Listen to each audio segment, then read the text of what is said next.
Hello all, this is James Johnson, aka Sulfurblade, and I am here to, talk about the Steam Awards for this year. Now, just to be sure, I have not purchased any games off of Steam since the implementation of the new library, nor do I intend to. However, that does not mean that I'm not going to comment on the yearly Steam Awards, which Steam is a fairly large platform, and yearly awards for games are definitely right up this channel's interest level, as we do review games, we do play a lot of games, and so which games are doing good on a year-by-year basis is something that's important, and I feel the need to cover it on the channel. So I took a lot of thought process into try to come up with these awards that I've made nominations on, and I just wanted to share them with you. So, Game of the Year award, that was a tough one for me to think on. I really I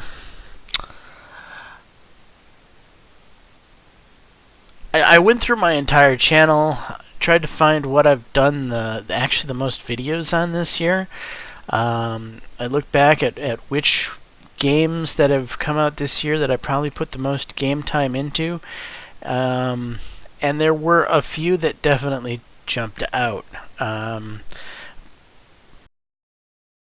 Some of those would be like Greedfall. Greedfall was definitely towards the possible contenders of being Game of the Year for me, as was Green Hell. I really did enjoy Green Hell and its release this year. Both of those games I thought were outstanding. Druidstone I really quite enjoyed, but it just doesn't feel like Game of the Year potential to me. It feels like a game that's amazing. I mean, there's nothing bad about Druidstone at all, but it's one of those games you play through once and then that's it. It goes back in your library and you probably never play it again, but for that time that you played through, it was pretty freaking cool and you loved every second of it. But what's probably the most important thing about a game in my mind is its replayability, and Green Hell has a lot of replayability, so that was a hard one for me. I really kind of wanted to give it to Green Hell, though, Greedfall was a great game, but then replayability. Sure, you can replay Greedfall in different manners, going with the native-friendly or not-so-native-friendly approaches to your playthrough, etc., to see how the story might change here and there. But meh, I didn't really have the desire to go back through and do it from the different play points. But I did quite enjoy the game and the playthrough when I played it through. It was one of the standouts of this year. But then, replayability is king to what is the best game of the year for me. And for me, I felt Foundation had really the most replayability. I've played a lot of city builder games this year. Why have I played a lot of city builder games this year? Because of Foundation. Not only did I find Foundation to be so incredibly enjoyable, it also sparked me to see what else was out there. And so there's a game that's not on this platform that I think is a close runner-up to Foundation, which is called Ostriv. I think Ostriv is really good. But overall, the best city builder game of the year, as far as I'm concerned, is Foundation. And to top that off, I think it's the best game of the year, at least for me. So there you have it. Foundation is my pick for Steam Awards Game of the Year. Now, some of you might be looking at Druidstone as a selection for VR Game of the Year. Well, for whatever reason, in order to get your Steam badges or whatever, right, you have to nominate at least a game in each category. I don't play VR games. I don't care about VR games. VR games are not important to me. I could give a rat's behind about VR games. But yet, here we are. There's a category I have to fill out. I have to make a nomination for. So, why is Druidstone in here? Because it was a great game, and I really wanted to give it some mention for this year, but it didn't fall into any... It didn't win any of the other categories in which, were categories that worked for me. VR category didn't work for me. So this category should be renamed, as far as I'm concerned, the Honorable Mention of the Year Award, because who gives a rat's ass about VR? So Druidstone is my Honorable Mention Game of the Year Award. The Labor of Love Award. So this was my Labor of Love Award last year. It was my Labor of Love Award the year before that, and it will always be my Labor of Love Award, and that's Crusader Kings 2. It's really the greatest game of all time as far as I'm concerned, and I love Crusader Kings 2. It is the most amazing game. So, it was the easy pick for me. This is an automatic Labor of Love, Crusader Kings 2. No matter what year we're in, it's just going to be automatic for me. The Better with Friends Award. So this was actually a one I had to do some thinking on. There really weren't that many great multiplayer games that came out this year as far as I'm concerned. And when I had to think about Better with Friends, originally, what was it? The Ring of Elysium game was what I first had in here. And then, as I was filling out the rest of these, Steam gives you these suggestions about games that have released in 2019 that might fit your category. And as I was farther down, boom, Project Winter popped up, and I remembered, holy cats, Project Winter was awesome when you played it with your friends. It was so cool to possibly be the quote unquote, I think, what was it, a spy, or the traitor. I think it might have been called the traitor. Well, there were actually two of you that were traitors, right? But sometimes, you were the traitor and your friends or friends weren't, and you...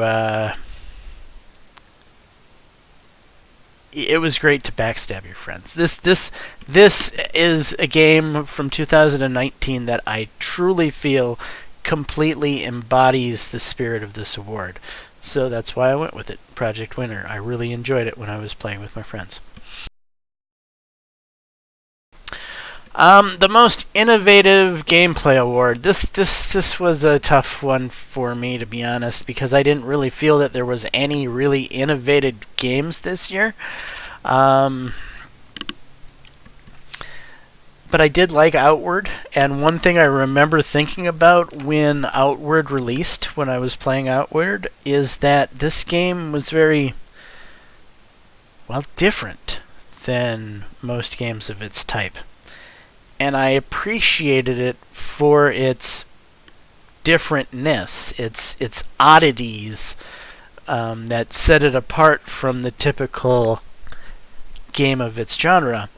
And so as far as I'm concerned, in a year that didn't have a lot of really great innovation as I'm concerned, the one game that I remember kind of standing out from its peers in any genre was Outward.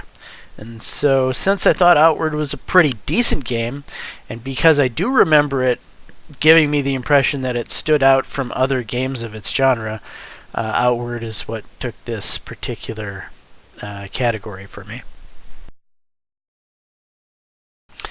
Greedfall, obviously, because it was one of the games I was thinking about for the Game of the Year, became kind of an obvious choice when we're talking about Outstanding Story-Rich Game Award. We're kind of, talking about a decent RPG, and that's what Greedfall was. Greedfall was a decent RPG. It was an RPG that, was,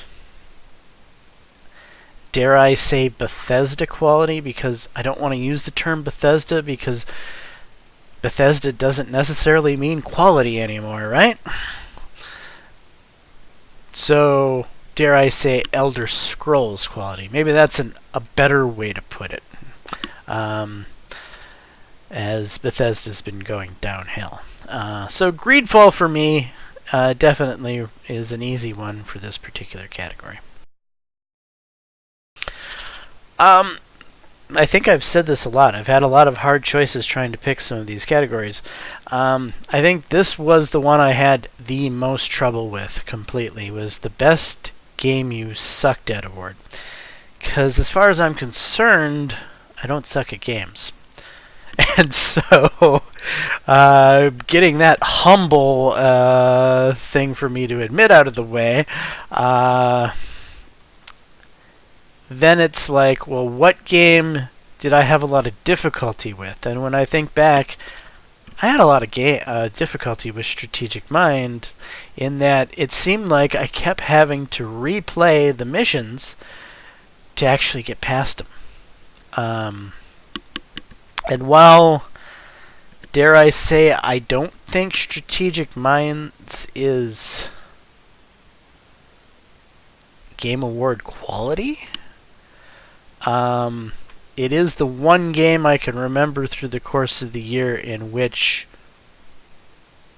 was a half-assed decent game that I kind of enjoyed, that most definitely gave me a lot of issues.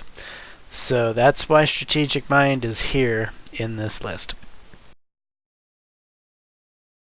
And then Outstanding Visual Style Award, or the as I like to refer to it, the Graphics Horror Award. I don't put a lot of stock in graphics. Graphics for me don't matter. As long as the game's fun, that's really what matters. Originally, the first thing that came to my head, the obvious one, is Red Dead Redemption 2. And I figured since Red Dead Redemption 2 launched on PC, that would be the obvious pick for this. However, Red Dead Redemption 2, which launched at PC, isn't actually released on Steam as of yet, so therefore it could not be the nomination for this. So then I had to look at all of the pretty games that weren't Red Dead Redemption 2 that launched this year, and I ultimately decided that, you know what? While Green Hell was probably my runner-up for Game of the Year in these particular awards, Green Hell really did look really good.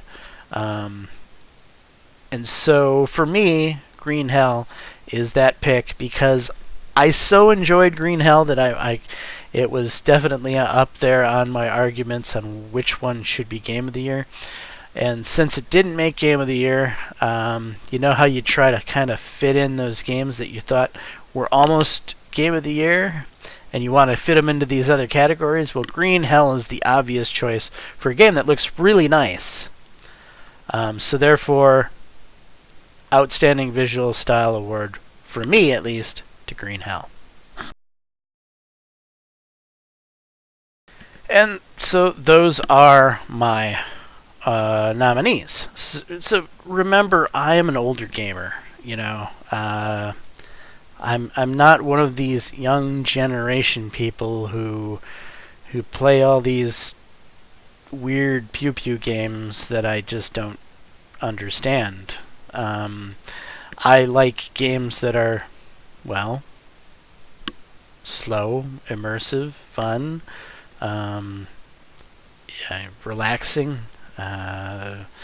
I tend to not be into games like GTA 5 or Half-Life or insert any other fad game that people ooh and ah over for unbeknownst reasons.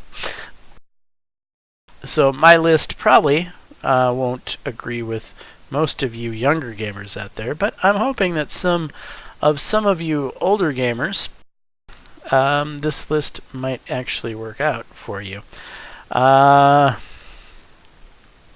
One other honorable mention that kind of didn't really make this list, because I don't really think it fits any of these categories very well, but maybe there'll be a category later on, like the honorable mention category or something, or the create your own academy one, is Planet Zoo. I would have liked to have been able to put Planet Zoo on here somewhere, though the only place I think it really fits in these awards is for Game of the Year. And I do really enjoy Planet Zoo. It's a really good game, but for me, I felt Foundation was the better pick for Game of the Year, to be honest. But yeah, so this has been my little look at the Steam Awards. Hopefully you appreciate it. If so, please leave a like and subscribe. And until the next time, all, peace.